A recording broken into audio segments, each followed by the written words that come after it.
Bueno, yo ya sé que ahora todo el mundo hemos visto una película, hemos visto muchas cosas, pero es que yo hice la carrera y a mí no me habló nadie de Hannah Arendt. Una pensadora que cada vez que vuelvo a ella, cada vez que leo sus libros, me quedo con la boca abierta. Pero me quedo con la boca abierta no porque sea mujer, y fíjate tú, no, porque es un filósofo, como decís en vasco, Maite Larrauri, filósofo, que lo he leído aquí, un filósofo como la copa en un pino, ¿no? Y Simone Weil, pues Simone Weil a mí también me dejó a cuadros cuando la conocí, o sea, no pude entender cómo una obra tan ingente, tan inteligente, tan profunda, que dice verdades tan increíbles sobre la verdad política y sobre la realidad política, y que eso nunca se hubiera traducido en que nadie... Claro, entonces yo digo, bueno, hemos hecho un esfuerzo inmenso, ¿no? En la historia, ¿cuánto han hecho el esfuerzo de la historia de las mujeres, poner en valor lo que son la historia de las mujeres, sacar a las mujeres de la invisibilidad, etc. Entonces, hemos hecho todo este trabajo y ahora resulta que lo que vamos a hacer es desdibujar los límites de lo que son mujeres, etc. Bueno, aparte de que yo he dicho que no se trata, para mí no se trata de que transformemos el binarismo en una unidad, no es eso. También hay que tener en cuenta en que no creo que se tenga que renunciar para nada a esa visibilidad que se está dando o a lo que ha significado esa visibilidad en aras de que el binarismo sexual es algo que ahora más o menos, digamos, está cambiando. Pongo un ejemplo concreto.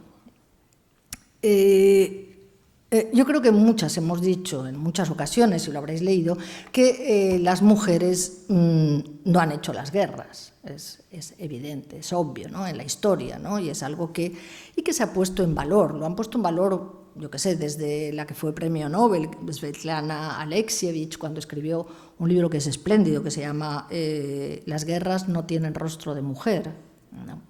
Texto increíble, ¿no?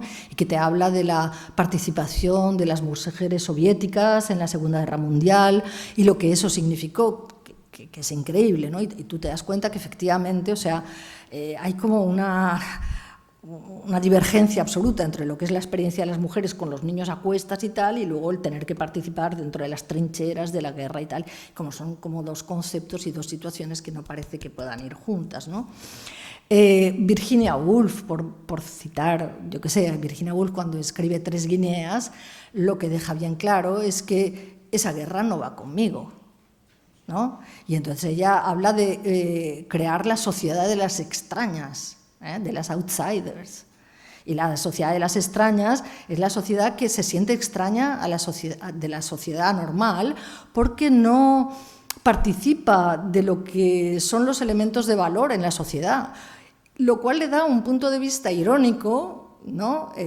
Cómico, a cómo ve las cosas, que resulta muy divertido en Tres Guineas, ¿no? Como cuando se ríe, por ejemplo, de los desfiles de los soldados, ¿no? De los penachos que llevan, o de cómo los jueces se ponen la peluca, o cosas por el estilo, que visto desde una mujer que no participa para nada de ese mundo, o sea, una mujer que es una outsider, pues resulta absolutamente ridículo cómo se disfrazan las cosas que dicen. O sea, si nos ponemos en ese plan, ¿no? Sabemos perfectamente que nosotras podemos ridiculizar todas esas actitudes de importancia que se han dado construyendo, yo qué sé, estatuas. Mira que han hecho estatuas, o sea, las ciudades están llenas de estatuas de hombres a caballo, no sé qué, conquistando, etcétera. Que, bueno, pues visto a lo mejor desde nosotros, pues es como para echarte unas risas, ¿no? Porque tú de eso no has participado. A ti no te han puesto en los cuadros, no te han pintado, no te han tal. Hemos estado fuera. Y ese ha sido, en cierta manera, la producción de un valor humano que en los hombres no se ha dado. Y esto yo lo he leído, lo he reflexionado y estoy completamente de acuerdo en que justamente porque las mujeres no han formado parte de esas estatuas y de esos cuadros y de esos uniformes y de esos grados, etcétera, etcétera, han podido tener una imagen sobre lo que significa su participación, por ejemplo, en la historia, que ha tenido más en cuenta el construir un mundo mejor, el valor de la construcción de un mundo mejor, antes que la celebración de una heroicidad pasada. Es decir, es como si los hombres, con los monumentos que hacen, con las estatuas que hacen, lo que quieren es reflexionar o dejar huella de su propio pasado, ¿no? Yo me he comportado de esta manera, yo soy ese héroe, este que ha conquistado América, este que ha hecho esto, tal, y entonces yo me pongo, ¿no? Entonces reconstruyo un pasado heroico, construyo una épica de ese pasado y lo proyecto en unas estatuas, etc. Las mujeres, como no hemos participado de eso, nos hemos quedado al margen. Al quedarnos al margen, pues hemos celebrado otras cosas. Ahí hemos acabado celebrando, pues yo qué sé, la construcción de un futuro mejor para la humanidad y no la preocupación por haber dejado huella en las estatuas, ¿no? Esto quiere decir que entonces, después de todo este esfuerzo que hemos hecho y de esta sacar a la luz, ¿es ya el momento? Corto.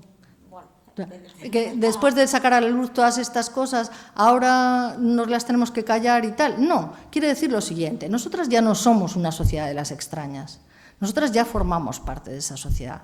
¿Podía ser más fácil cuando éramos extrañas reírnos de todo? Sí, podía ser más fácil, pero ahora que formamos parte de ello, lo que tenemos que hacer es saber que las cosas que hemos hecho son valores que podemos incorporar socialmente, que eso no significa, ¿no?, que ese hacer visibles esas cosas no significa que las borremos, no significa que las hagamos desaparecer. ¿Para quién hacer de esa manera o establecer eso significa algo así como no poder apuntalar el binarismo de hoy?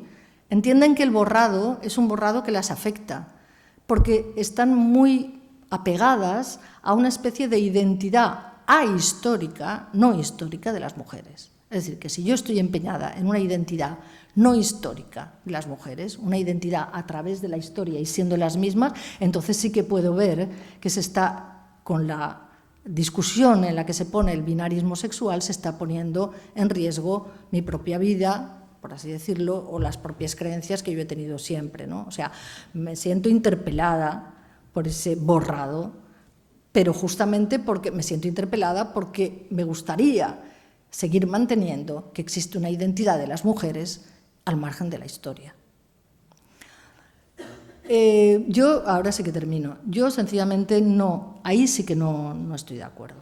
No estoy de acuerdo porque, pero a lo mejor también es una cuestión personal, ¿no? A mí me gusta mucho lo que dice Foucault, cuando dice Foucault, la identidad dejémosla para el documento de identidad. O sea, en el documento de identidad dice que yo no me llamo Maite, sino que me llamo Margarita, que tengo 71 años, que soy divorciada. Vale, ya lo sabéis todo. Lo que yo haga en mi vida, con quién me relacione, las relaciones que yo cree alrededor mío, espero que no tengan nombre. Y Foucault decía una cosa muy bonita, decía, si en una vida uno no es capaz de tejer relaciones que no tengan nombre, esa vida no vale la pena ser vivida. Es decir, que hay cosas que no tienen por qué ser identificadas, ¿vale? Con lo cual se hace también una prolongación de algo que decía Sócrates. Sócrates decía, una vida sin reflexión no merece la pena ser vivida. Aquí sería como decir, una vida en la que cuando yo digo, yo qué sé, yo clasifico, estoy enamorada, esta es mi amiga, este es mi amor, esta es mi pareja, este es mi marido, y todo eso está, digamos, descrito en términos que todo el mundo puede reconocer, pues efectivamente, si esa es mi vida, si mi vida está reducida, digamos, a eso que puedo decir con esas palabras, no vale la pena ser vivida, ¿no?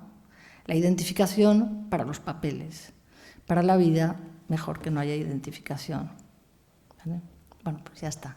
Siento haberme pasado.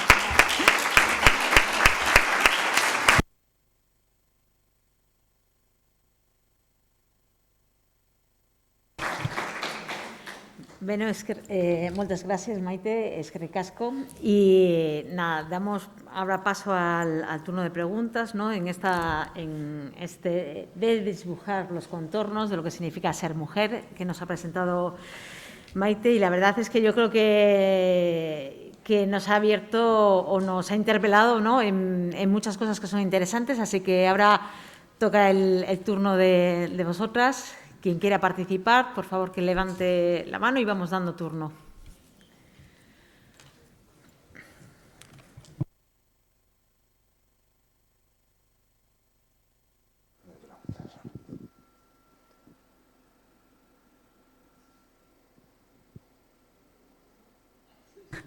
Sí. Con respecto a... Es que al final he corrido, ¿no? Y entonces no he sabido si lo explicaba bien. A Foucault le decían, ¿pero usted es homosexual? Y él decía, yo no soy homosexual. Yo no creo que haya que ser homosexual. Yo me empeño en serlo. Otra cosa, ¿no?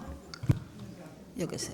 Una vez me preguntaron, ¿pero tú cuándo descubriste que eras lesbiana? Yo no he descubierto que soy lesbiana. Ahora, de mis relaciones hablo yo. Y no tengo por qué entrar en esa definición. Eso no lo pone en mi carnet de identidad. Prefiero que no lo ponga. Teren nahi duzunean.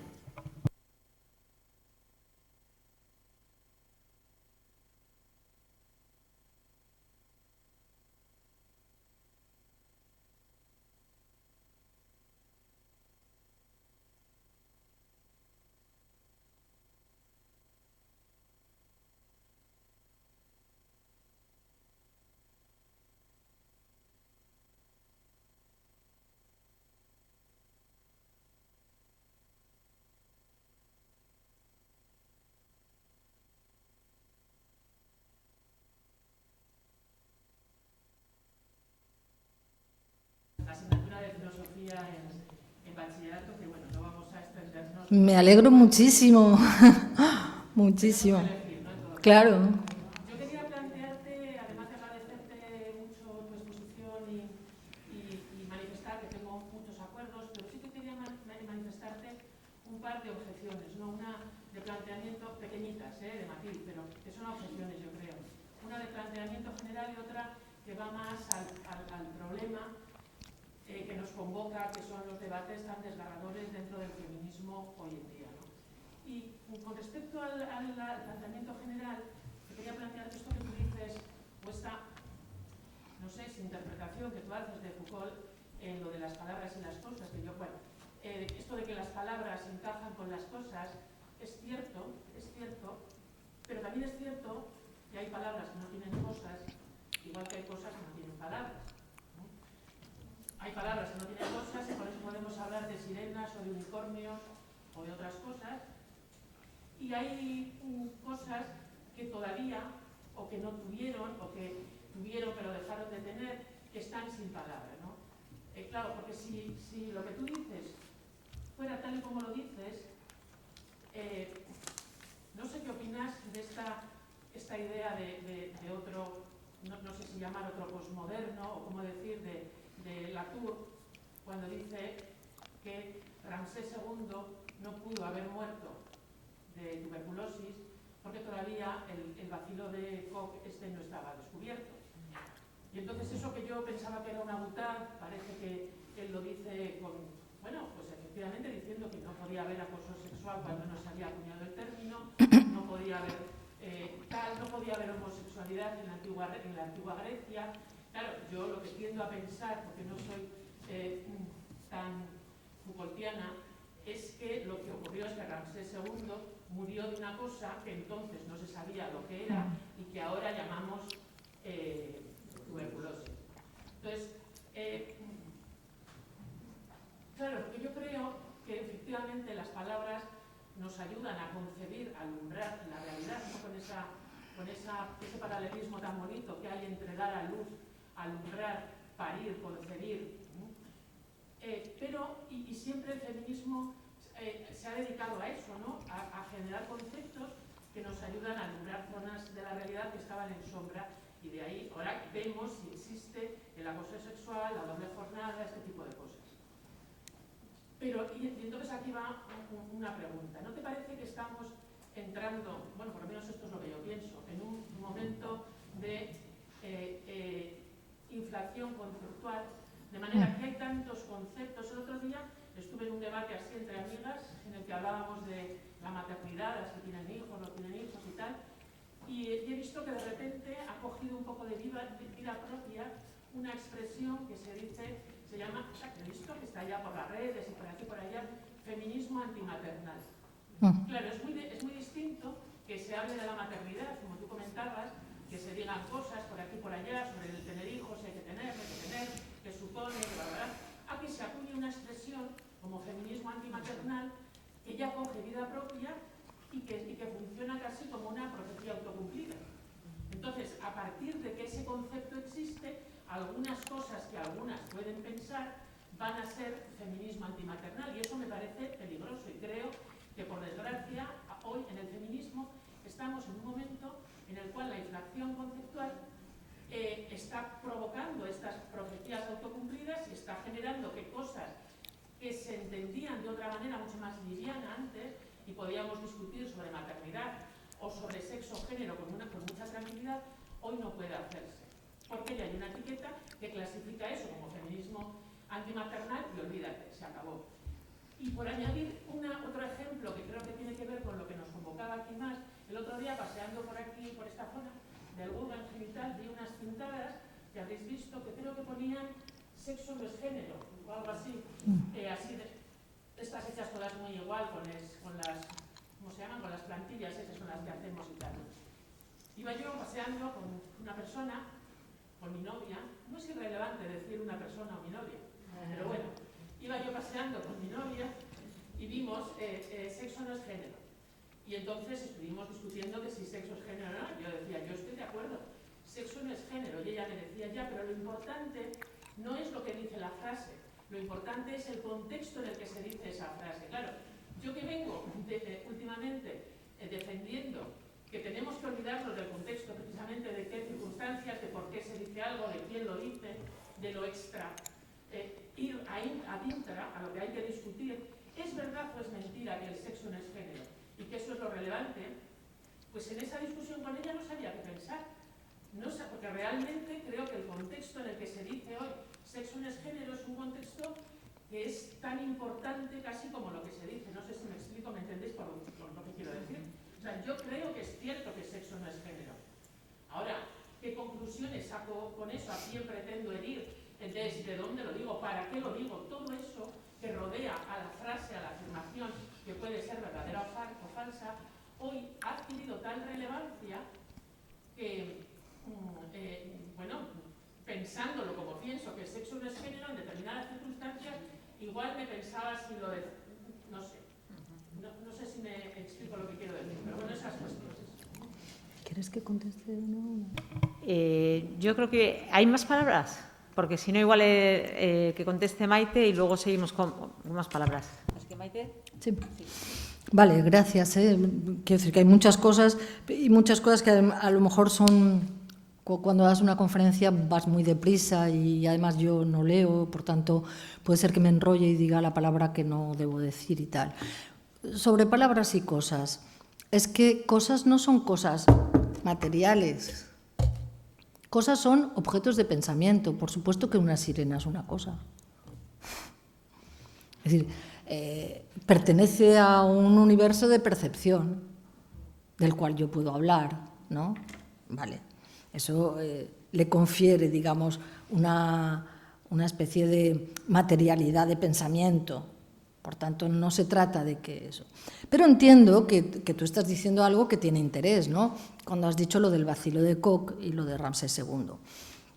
Porque, claro, por eso decía que suena muy raro decir el acoso sexual no existía o el vacilo de Koch no existía, ¿no? ¿Qué es lo que se está diciendo? Se está diciendo que es posible que los elementos materiales del vacilo de Koch existieran. Es posible, no es seguro. Los elementos materiales, las partículas, lo que sea. Pero la consideración de que esto es lo que hay que tener en cuenta para decir que esto es un vacilo de Koch, eso no existía. Y por tanto, lo que es la determinación, el contorno perceptivo respecto a algo, si no existe, ni eso es visible, ni puedo decir que esté ahí. Vuelve al habitante de Sirio, ¿no? O al que planteaba Ursula Le Guin. Tú puedes llegar a un planeta y puedes describir, o sea, tú imagínate que ahora llegara un habitante de otro planeta y dijera, a ver, ¿qué tienes aquí delante? Entonces, aquí delante tenemos seres humanos. Y tú dices, a ver, clasifican hombres y mujeres. ¿Vale? La cosa no es fácil. Y no es fácil porque ¿en qué te tienes que fijar? ¿Qué es lo que tienes que mirar? ¿por qué 2 y no 3? ¿Por qué 2 y no 3 y no 4? O sea, ¿por qué no puedo clasificar lo que hay aquí delante en 4 o en 5? Porque a lo mejor se me ocurre que hay 5 formas, ¿no? de todo, de estar sentada, de mirar, de actuar, de si os sigo, o sea, no, ¿por qué tengo que hacerlo así? Entonces, en ese momento es una cuestión de decir en qué elementos materiales me fijo para constituir algo como un objeto de percepción. Es un problema de gafas, es un problema de gafas. Si yo me quito las gafas, pues lo que veo difuminado, lo veo difuminado, pero con estas gafas percibo esto, esto, esto, esto y esto. Ahora imaginémonos que sin gafas conceptuales, sin gafas de palabras, ¿no? Yo estuviera viendo algo en lo cual, claro que esos elementos están ahí, pero si yo no los determino, si yo no les doy sus límites, si no establezco cuál es el sentido de eso, son invisibles, no puedo referirme a ellos, no puedo actuar sobre ellos, y si no actúo, no hablo y no percibo sobre ellos, no están. Estar materialmente sin forma es no estar, es no formar parte de la realidad humana en la cual nos relacionamos con el mundo. Es inútil que digamos que claro que existía el bacilo de Koch. Pues sí, claro que existía el bacilo de Koch, pero ¿el bacilo de Koch pertenece al esquema divino del universo? Te pregunto. Tú pregúntate siempre al revés, ¿no? O sea, ¿es el esquema divino del universo? O sea, Dios ha hecho el mundo con el bacilo de Koch y hemos sido tan burros que no lo hemos descubierto hasta tal y tal fecha. O más bien es una medicina que ha buscado de una determinada manera, que ha puesto el objetivo en ver determinadas cosas, que ha delimitado ciertas, que unas las ha separado de otras y que separando unas de otras ha dicho bacilo de Koch. Si es así, o sea, es o el esquema divino del universo o el esquema humano. Si es el esquema humano, es perspectiva. Y si es perspectiva, no está ahí independientemente de ser visto. ¿Es así? Entonces, es un tipo de materialidad que no sirve que tú digas que es material. Porque es como si yo te dijera, yo qué sé, separa, bueno, si te atienes a los conceptos aristotélicos, se separa materia y forma. O sea, la materia y forma solo la puedo separar en el pensamiento. En el pensamiento sí, yo puedo decir analíticamente esto es así y esto es así, pero nada más.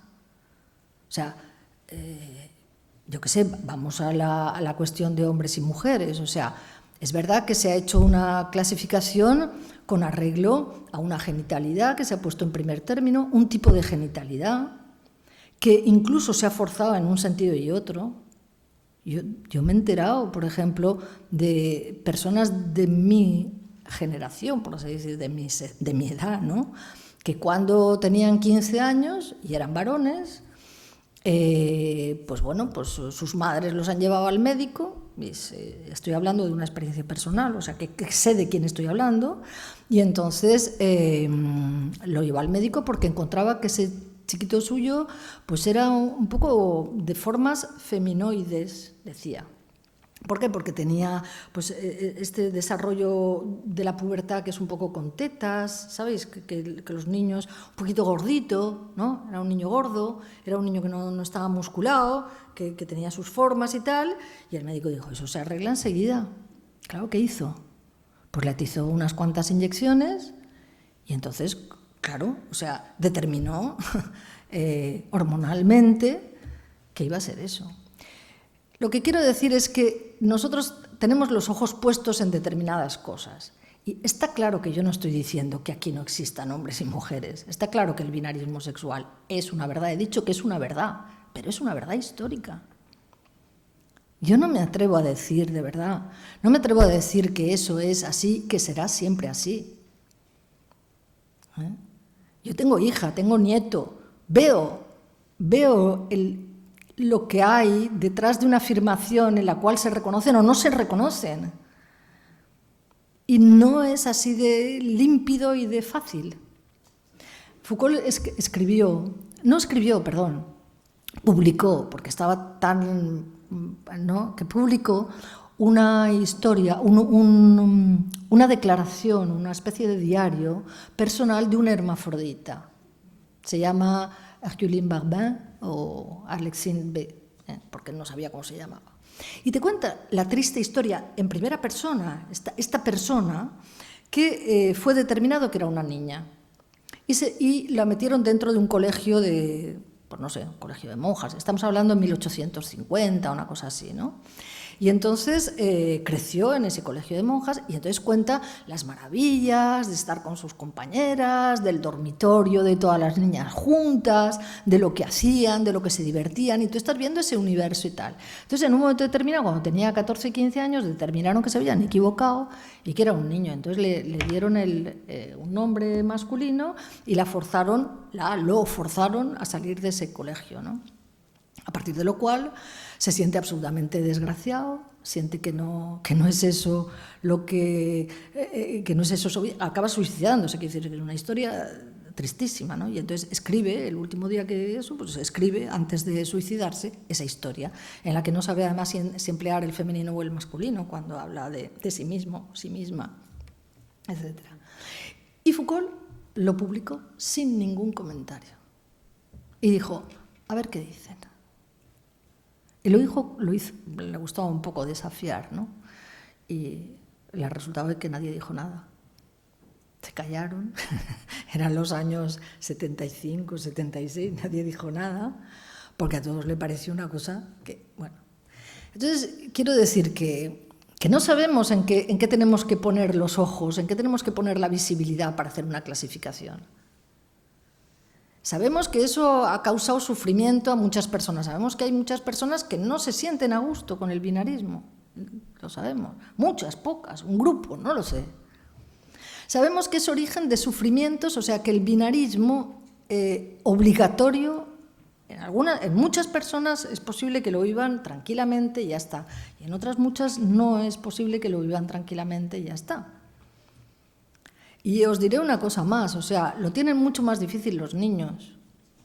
Las niñas hemos crecido y nos ha dado lo mismo ponernos pantalones que ponernos faldas y subirnos a los árboles, todo lo más que nos decían es que éramos unas marimachos, pero no mucho más.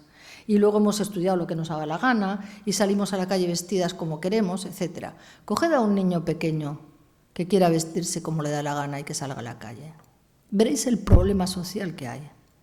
Un niño de 5 años, que cuando sale a un restaurante diga, ¿nos vamos de fiesta? Me pongo un collar.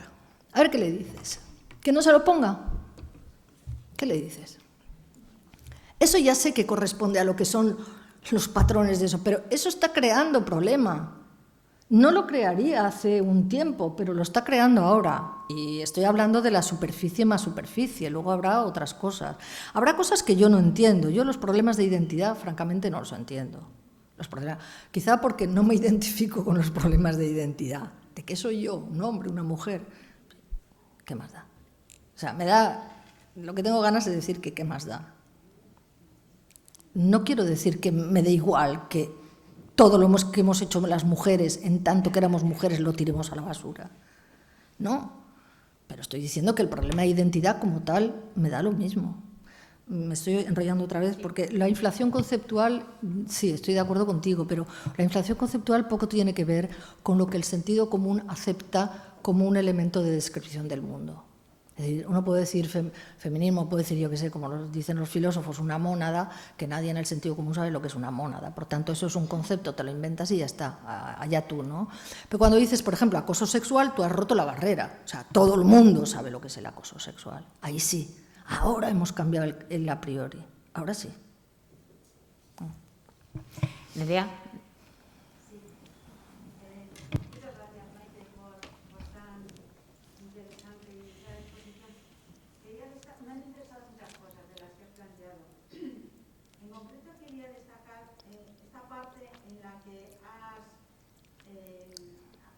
Digamos, la importancia que ha tenido el feminismo para ir cambiando el significado de ser mujer, ¿no?